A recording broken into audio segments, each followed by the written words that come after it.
The warning alarm screamed through every corridor of the Serenity's dawn, and Captain North knew his ship was dying. He gripped the command console as another impact shook the vessel, sending sparks flying from an overhead panel. Around him, his crew worked frantically at their stations, but their faces showed what he already knew. They were losing. "Shields at 12%, reported his tactical officer, her voice tight with fear. "Hull breaches on decks 4 and 7. We cannot withstand another direct hit." North looked at the main view screen. 3 Krell destroyers circled his ship like predators around wounded prey. Their dark hulls bristled with weapons, and they fired methodically, taking their time. Why rush when victory was certain? The Serenity's Dawn was a diplomatic vessel, not a warship. It carried scientists and ambassadors, not soldiers. Against 3 military destroyers, they had no chance. "Send the distress call," North ordered. "All coalition frequencies. Tell them our position, and that we are under attack by Krell forces." His communications officer worked quickly, fingers dancing across the controls. "Signal sent, Captain. Broadcasting on all emergency channels." "How long until coalition reinforcements can reach us?" North asked, though he suspected he knew the answer. "The nearest coalition patrol is 6 hours away, sir." 6 hours. They would be dead in 6 minutes at this rate. Another explosion rocked the ship, and North heard the distant sound of atmosphere venting into space. More of his crew were dying. He had failed them. Failed the ambassador. Failed everyone. "Captain, I am receiving a response to our distress call," the communications officer said suddenly, her ears perking up with hope. "Already? Put them through." "This is Captain Jake Morrison of the cargo hauler Big Sky. We received your distress call and are moving to assist. What is your situation?" North felt confusion replace his despair. "A cargo hauler? This is Captain North of the Serenity's Dawn. We are under attack by 3 Krell destroyers. Our shields are failing and we have multiple hull breaches. But you said cargo hauler? You must evacuate the area immediately. These are military vessels." "You cannot help us." There was a pause, then the voice came back. It sounded calm, almost amused. "Yeah, I see them on my scopes. 3 destroyers. That is a problem. How many people do you have aboard?" 147 souls, North replied. "But please, you must leave. There is nothing you can do. Save yourself." "Captain North, I appreciate the concern, but we did not come all this way just to turn around. Sit tight. We will handle this." The communication cut off, and North stared at the screen in disbelief. Handle this? Handle 3 Krell destroyers? In a cargo ship? What kind of insanity had just answered their call for help? "Sir, I am detecting a new vessel entering the area," his sensor operator announced. "It is small, approximately 200 meters in length. Minimal weapon signatures. It appears to be a standard freight hauler. Can you identify the species?" "Negative, sir. The ship design is unknown to our database. The hull configuration is inefficient by our standards, almost primitive." Ambassador Velrus entered the bridge at that moment, moving carefully through the damaged corridor. The elderly Xanthari diplomat approached North with concern in his large eyes. "Captain, what is happening?" "Who was that on the communication?" "Someone claiming they will help us, Ambassador." "A cargo ship crew. I do not understand it." "A cargo ship?" Velrus looked at the view screen where the 3 Krell destroyers continued their attack. "That is suicide." "I know," North said quietly. "I told them to run, but they refused." On the view screen they watched as a small ship appeared on the edge of sensor range. The Big Sky was larger than a personal shuttle, but tiny compared to the destroyers hunting them. Its hull was dark gray, marked with scratches and patches that spoke of hard use. It looked like what it was, a working ship that hauled cargo from one place to another. Not a warship, not a rescue vessel, just a simple freight hauler. The Krell noticed it too. One of the destroyers broke off its attack on the Serenity's Dawn and turned toward the newcomer. North watched with growing horror as the Krell ship powered up its main weapons. "They are targeting the cargo vessel," his tactical officer reported. "The humans will be destroyed." Humans. So that was the species. North had never heard of them. But then something unexpected happened. The Big Sky did not run. Instead, it accelerated directly toward the Krell destroyer. Not at an intercept course, but straight at it. The small ship picked up speed, moving faster than North would have thought possible for a freight hauler. "What are they doing?" Velrus whispered. "I do not know," North admitted. The Krell destroyer fired. brilliant beams of energy lancing through space. The big sky twisted sideways and the shots missed by meters. It should have been impossible. The G-forces from that maneuver would kill most species, yet the human ship kept moving, kept accelerating. It dove under the destroyer, so close that Norith thought they would collide, then pulled up sharply and vanished from the destroyer's firing arc. "They are behind it now," the sensor operator said, astonishment in her voice. "They used the destroyer's own bulk as cover." Norith leaned forward. On the view screen, he saw something detach from the big sky. Not a missile, not a torpedo. It looked like debris spinning through space toward the Krell destroyer. What was that? "Scanning now, sir." "It appears to be. I do not understand this reading. It looks like industrial mining equipment." The object struck the destroyer's engine section and exploded, not with the clean energy burst of a military weapon, but with a crude, violent detonation that tore through the hull plating. The destroyer's engines flickered and died. Emergency lights flashed along its hull as atmosphere vented from a dozen breaches. "Impossible," Velrus breathed. "They disabled it with mining explosives?" The big sky was already moving again, racing toward the second destroyer. This time, the humans did something even stranger. The cargo ship vented its own atmosphere in a thick cloud that spread across space, creating a fog that confused the Krell targeting systems. Shots went wide, hitting nothing but empty space where the big sky should have been but was not. From within the cloud, the human ship emerged at an angle, moving in a spiral pattern that made no sense to North's tactical training. Ships moved in straight lines or gentle curves. They did not dance. But the big sky danced, weaving through space like a living thing, and as it moved, it fired. The weapons were not military grade. North could see that from the energy signatures. Industrial plasma cutters meant for mining asteroids. Magnetic grapples meant for handling cargo. But the humans used them like weapons, and they were devastatingly effective. Plasma beams cut through the destroyer's sensor arrays. Grapples latched onto hull sections and pulled, tearing away armor plating.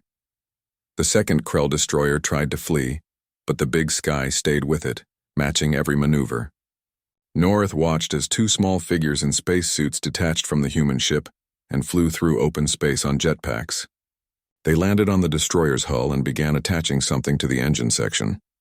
"They are on the enemy ship," his tactical officer reported in disbelief. "They are boarding the destroyer." "Not boarding," North corrected as he watched. "They are planting more explosives." The two humans finished their work and jetted back to the big sky with seconds to spare. The charges detonated, and the second destroyer's engines went dark.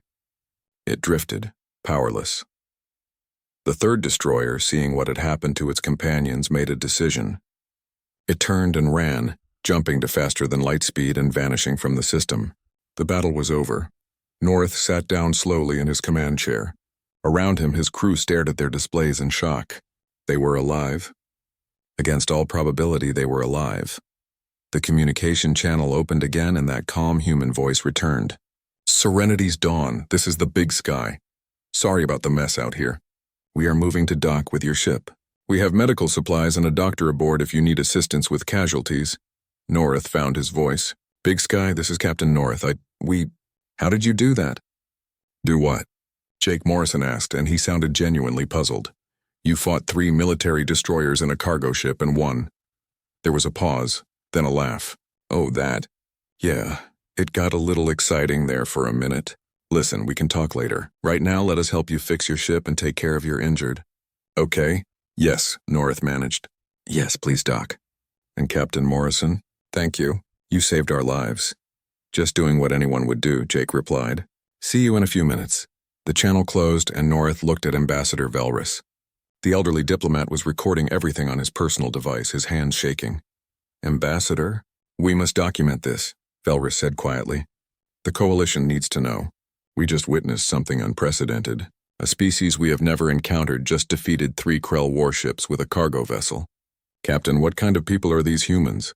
North had no answer. But as he watched the big sky approach his damaged ship, moving with that same impossible grace it had shown in battle, he knew one thing for certain.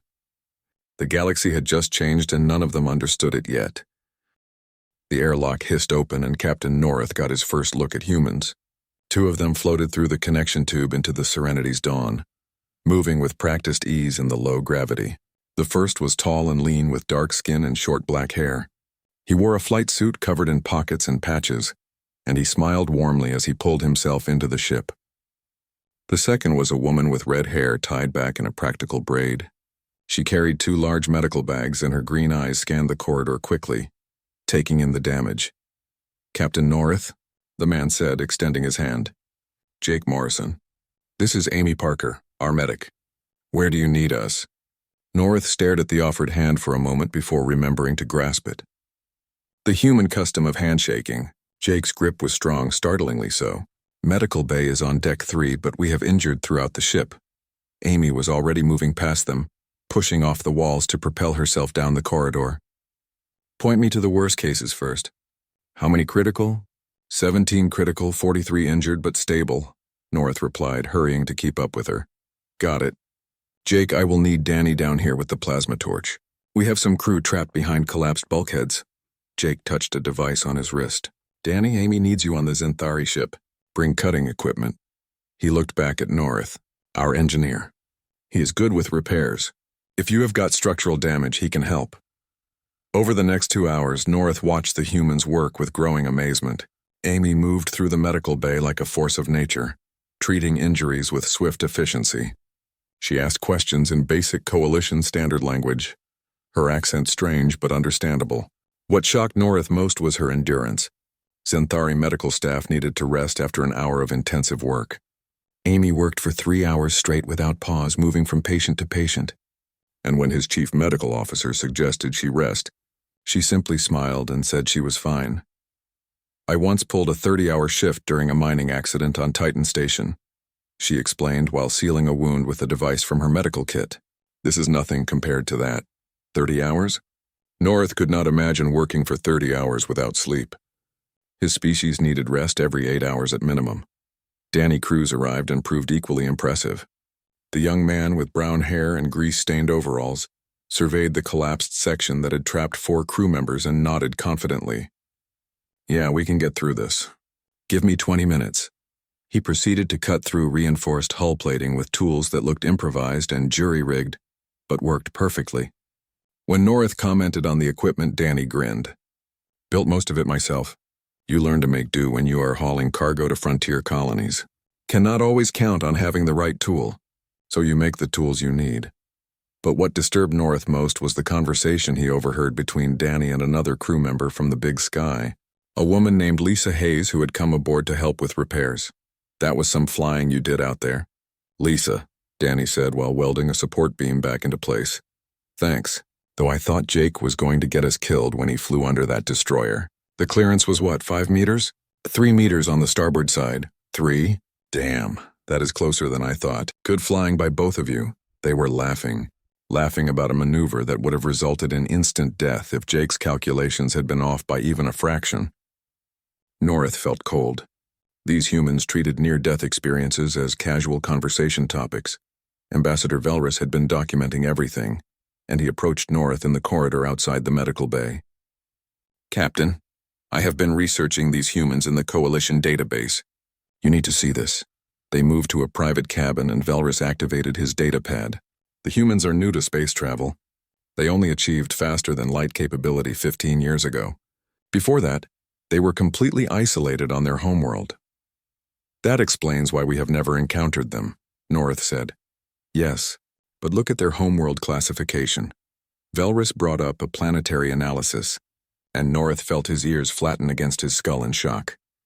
"Class 12 Deathworld? That is the highest danger rating. Indeed, Earth, as they call it, is an exceptionally hostile planet. Extreme temperature variations between seasons and between day and night. Violent weather patterns including storms with wind speeds exceeding 300 kilometers per hour, tectonic instability causing earthquakes and volcanic eruptions, a gravity of 0.98 standard, which is 30% higher than our homeworld. And look at the atmospheric composition." North read the data and felt ill. 21% oxygen? That is a fire hazard. How do they breathe that without damage? They evolved breathing it, Captain. It is normal for them. But there is more. The planet's dominant life forms are overwhelmingly hostile. Predators with incredible speed and strength, venomous creatures, parasitic organisms, bacterial and viral threats that adapt and mutate constantly.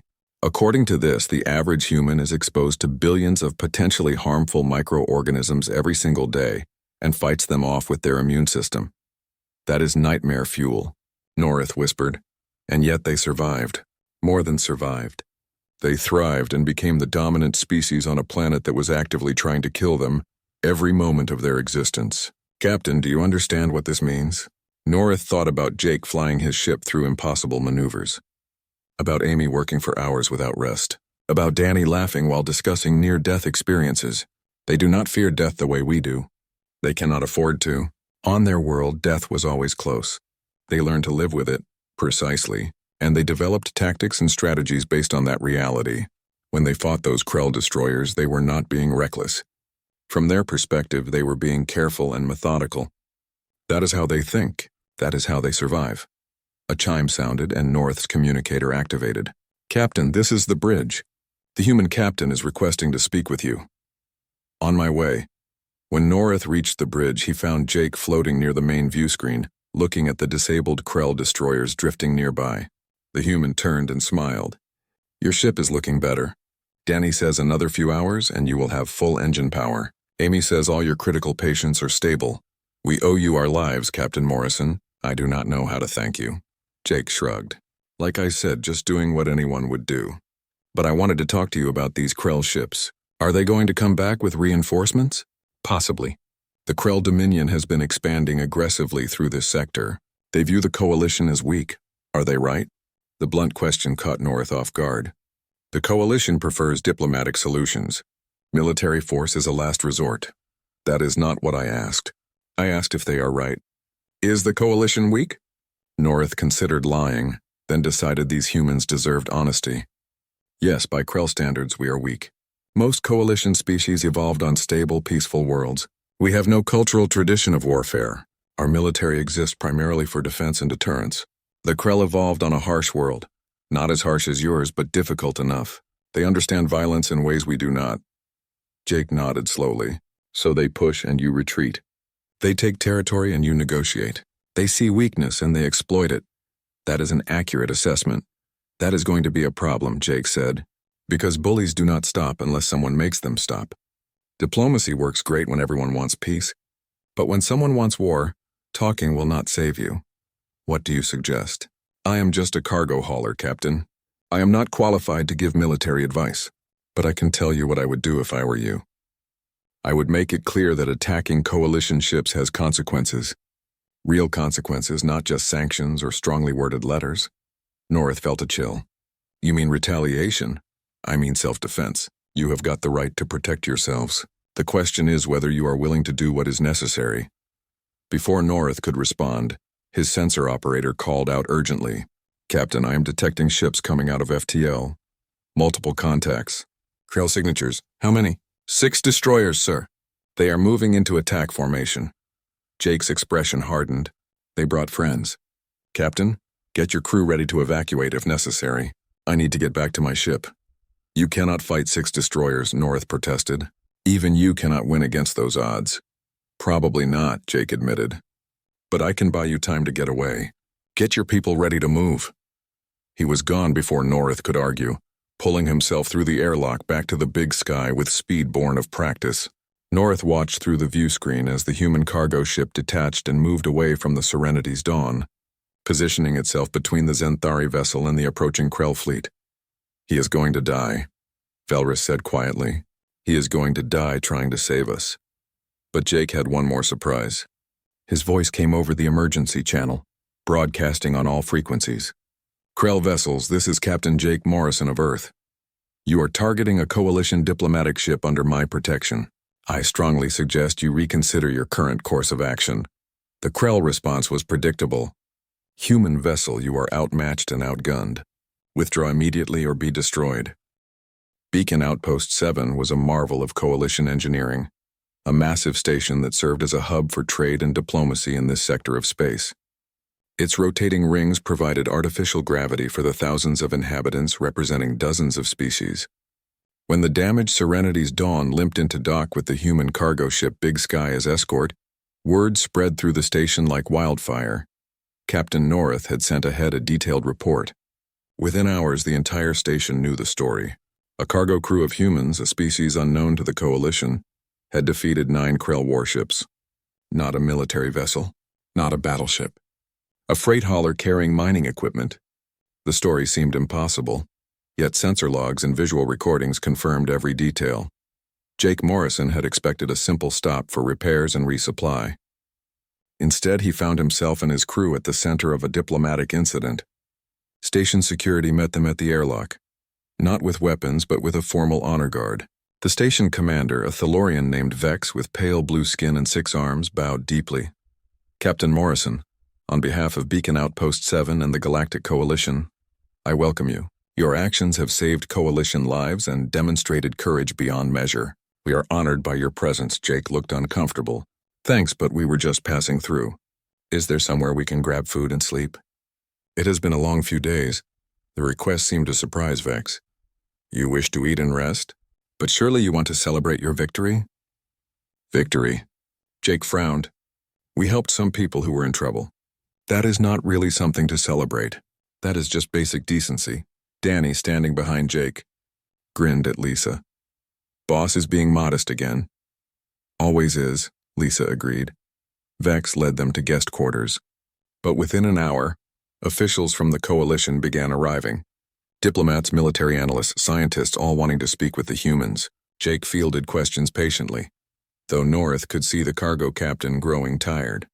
How did you know the Krell destroyers would be vulnerable to industrial plasma cutters? Asked a military strategist from the Voron species. I did not know, Jake admitted. But plasma is plasma. I figured it would do damage. Turned out I was right. But the risk, the Voron pressed. If you had been wrong, your ship would have been destroyed. Maybe, Jake said. But if we had done nothing, the Serenity's Dawn crew would definitely have been killed. Easy choice, the Voron looked confused. Easy? You risked your life and the lives of your crew for strangers. How is that easy? Because it was the right thing to do, Jake said simply.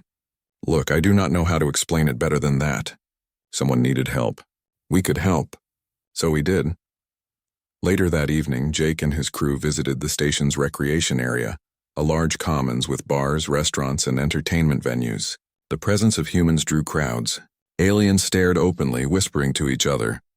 Jake ignored it, leading his crew to a quiet bar in a corner. The bartender, a stocky Greylex with 4 eyes, approached nervously. Welcome, honored humans. What may I serve you? What do you have that is close to beer? Jake asked. We have Centaurian Ale. It is fermented grain beverage similar to what you describe. I will try that. Anyone else? His crew ordered drinks and they settled into a booth. But they could not escape attention. A group of young aliens, students by their appearance, approached hesitantly. Excuse us, one said, a Zentari female with purple markings. Are you truly the humans who fought the Krell? We are humans, Jake confirmed. And yeah, we had a run-in with some Krell ships. Is it true you defeated 9 of them? They were not all at once, Danny interjected. 3 first, then 6 more. Makes it sound less impressive when you say it like that. The students looked at Danny like he had grown a second head. Less impressive? They began asking questions, and what started as a brief conversation turned into an impromptu gathering. More aliens drifted over, curious about the mysterious deathworlders. Amy found herself explaining human medicine to a group of fascinated doctors. Our immune system is constantly fighting off infections, she explained. We evolved with it, so we do not really think about it. But yeah, there are billions of bacteria and viruses around us all the time. And this does not frighten you? Asked a Thalorian physician. Why would it? It is just part of life. You learn basic hygiene, you stay healthy, and your body handles the rest. Meanwhile, Danny had attracted attention from station engineers. He had mentioned casually that the Big Sky's navigation system was acting up, and he planned to repair it tomorrow. When asked what was wrong, he pulled out a datapad and showed them the schematics. See here? The quantum processor is not aligning properly with the graviton detector. Probably took some damage when we pulled those high G turns during the fight. Should take me about 2 hours to recalibrate. The station's chief engineer, a brilliant Voron named Krell, studied the schematic with growing alarm. This system is integrated with your life support and engine control. If it fails during FTL travel, your ship could be destroyed. You need to dock your vessel immediately and cease all operations until this is repaired. Danny shrugged. It is not that bad. I have flown with worse problems. One time, our entire navigation array went down in the middle of a debris field. Had to pilot by manual calculations and visual reference for 6 hours. That was exciting. You consider that exciting? Krell asked faintly. Well, it sure was not boring. Across the bar, Lisa had drawn a crowd by arm wrestling with anyone brave enough to challenge her. She had won 7 matches in a row, and a growing pile of credit chips sat on the table beside her. Her current opponent was a Thalorian cargo handler, muscular by his species standards, and he was losing badly despite using 3 arms. How are you so strong? He gasped as his arms slowly bent back. Regular exercise and Earth gravity, Lisa replied cheerfully. You all live in lower gravity than we grew up with. Makes us stronger by comparison. No offense meant. She pinned his arms to the table and the watching crowd erupted in amazement. The Thalorian rubbed his sore limbs and laughed. I thought cargo haulers were meant to be weak and soft. You humans are anything but. Kevin and Megan, the cargo specialists from the Big Sky, had found themselves in conversation with a group of station security personnel. Somehow the topic had turned to physical fitness. You really run for exercise? Asked a security officer. Why would you run if nothing is chasing you? Keeps you healthy, Kevin explained. Builds endurance. I usually run about 5 kilometers every morning when I can. 5 kilometers. The officer looked shocked. That is, I cannot even imagine. My species can run perhaps half a kilometer before needing rest. Really? Megan said. Huh, I guess we never thought about it. Humans are persistence hunters. Our ancestors used to chase prey until the animals collapsed from exhaustion. We are built for endurance. That sounds terrifying, another security officer muttered. Being chased by something that never stops, never tires, just keeps coming until you die from exhaustion. What kind of nightmare world produces hunters like that? Earth, Megan said with a smile. Beautiful place, really. You should visit sometime. By the end of the evening, the humans had made an impression that would last. Station gossip spread rapidly, and stories about the crew of the Big Sky grew with each retelling. The humans who laughed at danger. The humans who fought impossible odds and won. The humans who came from a death world so hostile it had forged them into something the galaxy had never seen before. 3 days later, the Coalition Council convened an emergency session. Ambassador Velrus presented his full report, including video recordings of both battles. The council chamber, a massive amphitheater with seats for representatives from 42 species, fell silent as they watched the Big Sky fight 9 Krell destroyers and win. When the presentation ended, the council erupted in debate. Some representatives expressed fear. Humans were clearly dangerous, potentially as much a threat as the Krell. Others argued for immediate alliance. If humans could fight like this with a cargo ship, what could their military accomplish? The council chair, an ancient Krellix named 7 Wisdoms, called for order. This council will now hear testimony from Captain Jake Morrison of Earth. Captain, please approach. Jake walked to the central platform, looking distinctly uncomfortable in the formal setting. He wore clean clothes but still looked like what he was, a working spacer unused to diplomatic functions. Behind him, Ambassador Velrus and Captain North stood as witnesses. Captain Morrison, 7 Wisdoms began. You and your crew have performed a service to the Coalition that we cannot adequately repay. You saved lives and demonstrated courage that has inspired us all. The Council wishes to understand your people better. Please tell us about Earth and humanity. Jake cleared his throat. I am not sure what to tell you, honestly. Earth is our home world. It is a tough place to live, I guess, but it is home. We grow up learning to deal with problems and adapt to situations. When we saw the Serenities dawn in trouble, we did what any decent person would do. We helped. But you risked your life, a council member objected. Your ship is civilian. You had no obligation to intervene. We had every obligation, Jake said firmly. Someone was in danger. We had the ability to help. That is obligation enough. I do not know how to explain it any clearer. Where I come from, you do not walk. 3 months after the incident at Beacon Outpost 7, the Earth Navy frigate Valiant arrived at the Coalition's capital station, Unity Point. The ship was not large by Coalition standards, measuring only 400 meters from bow to stern. Its design was functional rather than elegant, with angular hull plating and visible weapon emplacements. To Coalition observers, it looked aggressive and utilitarian. Like everything about it served a purpose with no thought wasted on aesthetics. Ambassador Helen Price stood on the bridge as the Valiant approached the docking ring. She was a woman in her 50s with gray hair pulled back in a simple style and sharp brown eyes that missed nothing. Beside her stood Colonel Ryan Foster, a broad-shouldered military officer with close-cropped blonde hair and a calm demeanor that came from 20 years of service. The third member of the diplomatic team, Dr. Peter Grant, floated nearby in the zero-gravity section, his dark skin and cheerful smile making him seem younger than his 40 years. First contact with an alien civilization, Peter said with obvious excitement. This is historic. Second contact, technically, Helen corrected. Jake Morrison made first contact.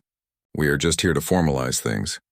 Jake saved a ship and fought some pirates, Ryan said.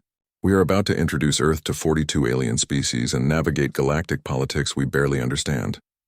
I would call that more significant. The Valiant docked smoothly, and the human delegation transferred to Unity Point.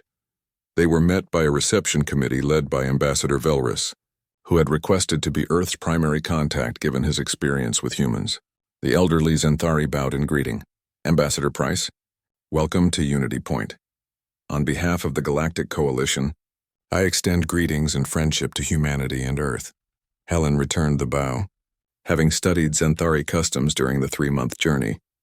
Ambassador Velrus, thank you for your hospitality. Earth is honored to open formal relations with the Coalition. Please follow me. The Council is eager to meet you.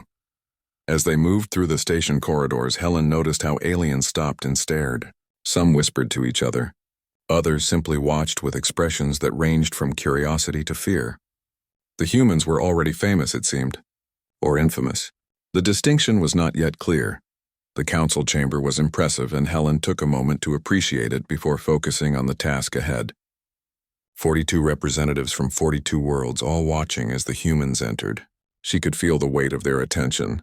7 Wisdoms, the council chair, greeted them formally. Humanity of Earth, you are welcome in this place of peace and cooperation. We gather to discuss partnership and mutual benefit. Please speak freely. What does Earth seek from the stars? Helen had prepared this speech carefully. Honorable representatives, Earth comes to you with open hands and honest intentions. We seek knowledge, trade, and friendship. We are new to the galactic community and have much to learn, but we also bring our own strengths and are willing to share them for the common good. Your strength in combat is already known to us, said a Voron representative. Captain Morrison's actions demonstrated capabilities we find remarkable. Jake Morrison is a civilian, Ryan interjected. He is a brave man who did what he thought was right, but he is not representative of Earth's military capabilities. You mean Earth's military is stronger? The Voron sounded concerned. I mean Earth's military is organized, trained, and equipped for warfare in ways that cargo haulers are not. Captain Morrison improvised brilliantly. Our military does not need to improvise. This caused murmuring throughout the chamber. Helen shot Ryan a look, but the colonel met her gaze steadily. Honesty was important, his expression said. These people needed to understand what humanity was. A Krelix representative spoke up. Perhaps it would help if you explained human history. We know little of Earth beyond planetary data. Tell us of your people, Peter stepped forward. Human history is long and complicated, but I will try to summarize. We have records going back about 6,000 years of organized civilization, and archaeological evidence suggesting we existed as a species for perhaps 300,000 years before that. For most of that time, we were divided into competing groups, nations, and cultures. We fought frequently, developed increasingly sophisticated weapons, and came close to destroying ourselves several times. The council listened in uncomfortable silence, but we also created art, music, literature, and philosophy. We built cities and explored our world. We developed science and medicine. About 300 years ago, we began to move past our worst conflicts. We formed global organizations dedicated to peace. We reached our moon using primitive rockets. We sent probes to explore our solar system. And 15 years ago, we achieved faster-than-light travel and began reaching for the stars. You describe a species at war with itself, 7 Wisdoms observed. We were, Helen agreed. Past tense. We still have conflicts, but we have learned to resolve most of them without violence. Learning that lesson cost us millions of lives over thousands of years. We do not forget those lessons easily. Yet you train soldiers and build warships, a Thalorian representative noted. Ryan answered. Because peace is not the natural state of the universe. Peace is something you build and maintain and protect. We learned that lesson too. If you want peace, you must be strong enough that others think twice before threatening you. That sounds like a philosophy of might makes right, the Thalorian said. No, Ryan replied. Might makes right is using strength to take what you want. What I am describing is using strength to protect what you have and those who cannot protect themselves. There is a difference. The debate continued for hours. The coalition representatives asked questions about Earth's government, economy, culture, and military. Helen answered honestly, not hiding humanity's flaws or violent history, but also emphasizing how far humans had come. When the session finally ended, 7 wisdoms called for a recess. The council must deliberate, the ancient Krellic said. We will reconvene tomorrow. Until then, please enjoy the hospitality of Unity Point. That evening, coalition military officers invited Ryan to observe a training exercise. They wanted to demonstrate their capabilities and perhaps learn what made humans so effective in combat. Ryan agreed, bringing along Captain Steve Palmer and Lieutenant Nina Cruz from the Valiant's Marine contingent. The exercise took place in a massive simulator, a virtual environment that could replicate any battlefield. The scenario involved a coalition squad assaulting a fortified Krell position. Ryan watched as 12 Voron soldiers approached the objective cautiously, using cover effectively and coordinating their movements well. They took 20 minutes to complete the mission with minimal casualties. Acceptable performance, the Voron training officer said. Casualties were within projected parameters. Time was adequate. Overall assessment is satisfactory. Ryan nodded politely. Your troops are well trained and disciplined. Would human soldiers perform better? May I show you? Ryan asked. The training officer agreed, and Ryan signaled his Marines. 12 humans entered the simulator, Captain Steve leading them. Ryan reset the scenario to identical starting conditions. What happened next shocked the coalition observers.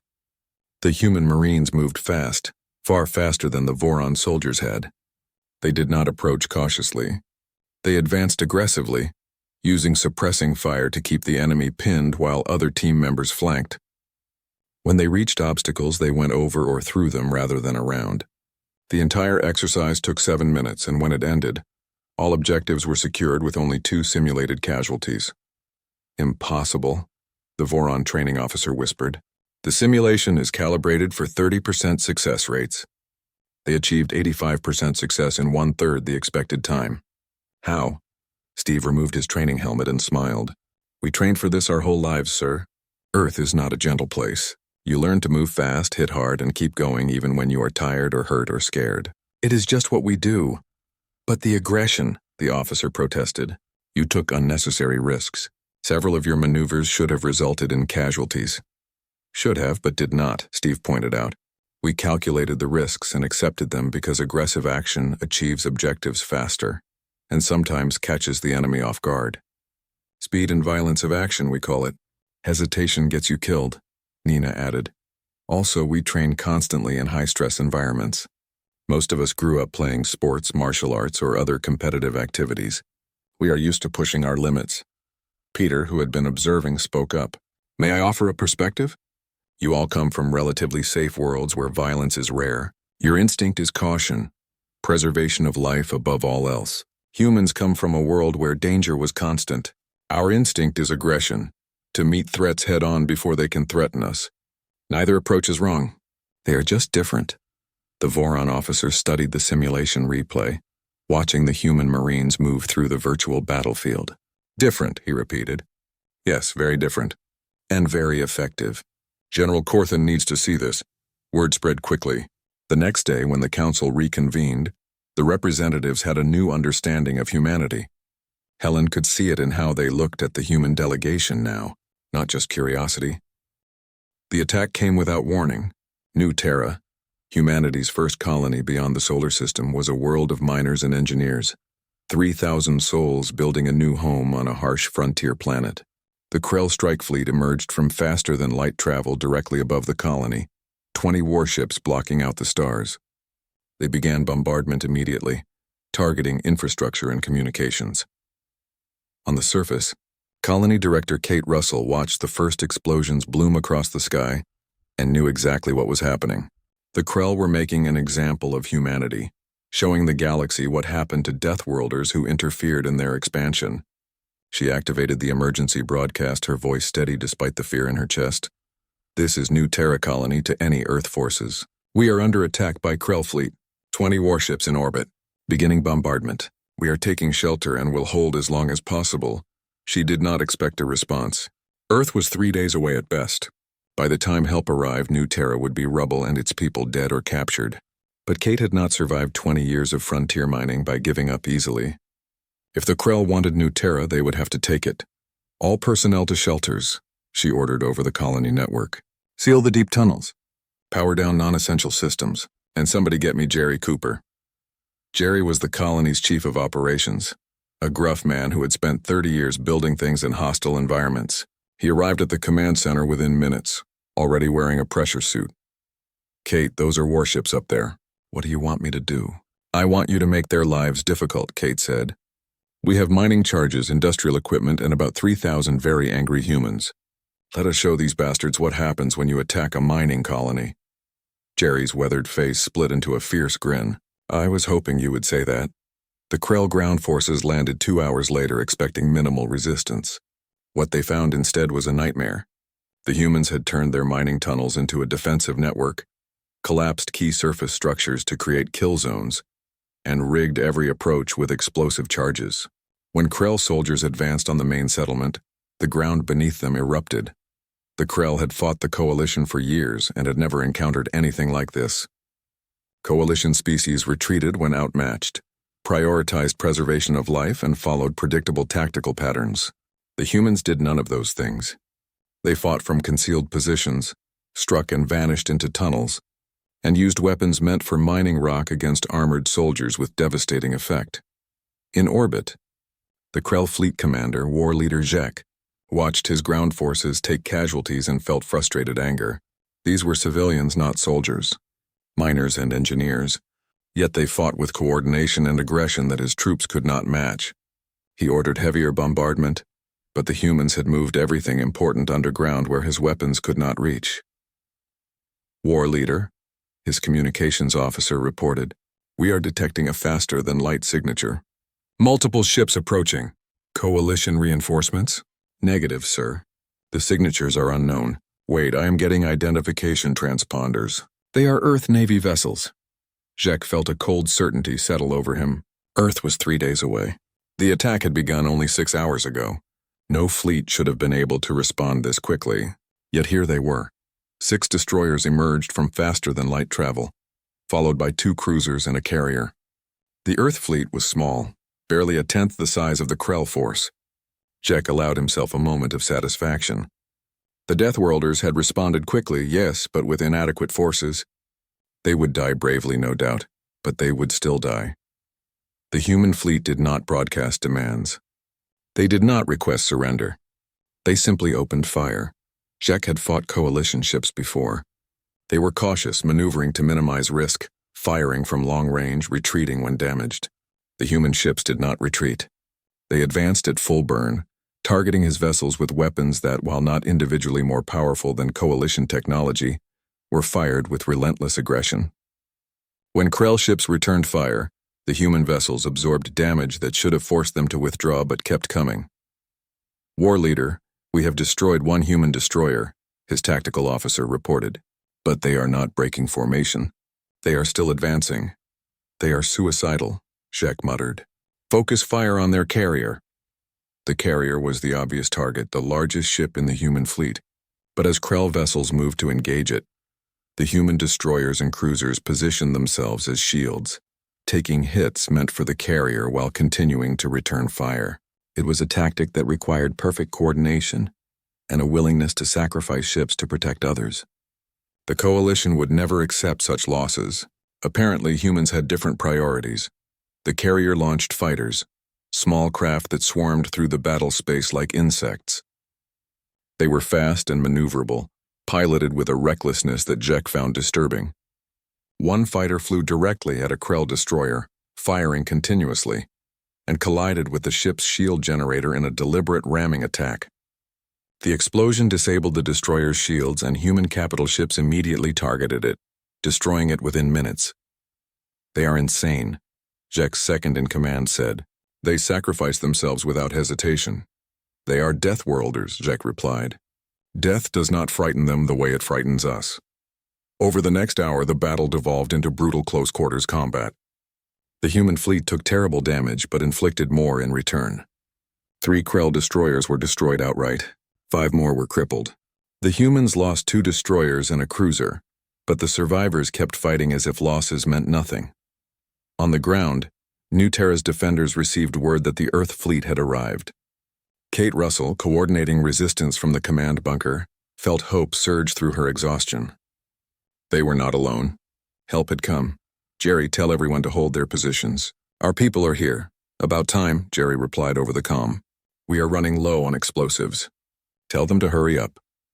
The human carrier deployed dropships, armored transports that burned through the atmosphere and landed near the colony.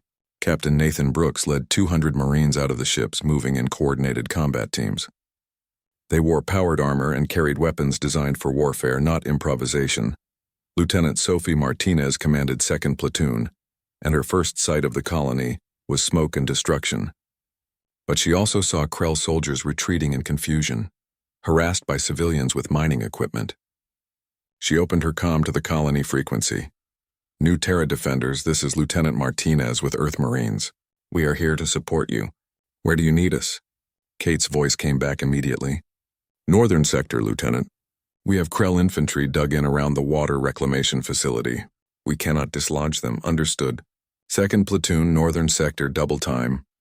Sophie's Marines moved through the colony at a run. Powered armor let them cover ground quickly, and within minutes they engaged the Krell position. The fighting was fierce and close, exactly the kind of combat Marines trained for. Where the Krell had thought they faced defeated civilians, they now faced professional soldiers, and the difference showed immediately. Nathan's 1st Platoon secured the landing zone, while 3rd and 4th Platoons moved to relieve other pressure points. The tide turned rapidly. Krell forces, already demoralized by unexpectedly fierce civilian resistance, found themselves fighting disciplined military units and began to retreat. In orbit, War Leader Jek received reports of his ground forces pulling back and made a decision. This battle was lost. The humans had responded faster than thought possible, fought harder than seemed rational, and refused to break even when taking losses. Continuing the engagement would only result in more Krell deaths. All ships prepare to withdraw. Ground forces return to transports immediately. "War Leader, what about the troops that cannot reach the transports?" his second asked. "Leave them," Jek said bitterly. "They are already dead. We cannot save them." The Krell fleet began withdrawing, but the human ships pursued. Even damaged and outnumbered, they harried the Krell force, destroying 3 more ships before the enemy jumped to faster than light speeds and escaped. Of the 20 Krell ships that had attacked New Terra, only 12 limped away. 8 were destroyed or captured. On the ground, the remaining Krell soldiers found themselves surrounded. Captain Nathan broadcast a message in Coalition Standard. "Krell forces, you are cut off and unsupported. Lay down your weapons and you will be treated according to the laws of war. Continue fighting and you will be eliminated. You have 5 minutes to decide." Most surrendered. Those who chose to fight were dealt with efficiently and without mercy. By the time New Terra's sun set, the battle was over. Kate Russell emerged from the command bunker to find her colony battered but intact. Buildings were damaged, equipment destroyed, but her people were alive. She found Captain Nathan overseeing the collection of Krell prisoners and approached him. "Captain, I do not know how you got here so fast, but thank you. You saved us." Nathan turned, and Kate could see through his helmet's faceplate. He looked young, maybe 30, with tired eyes. "We were already on our way.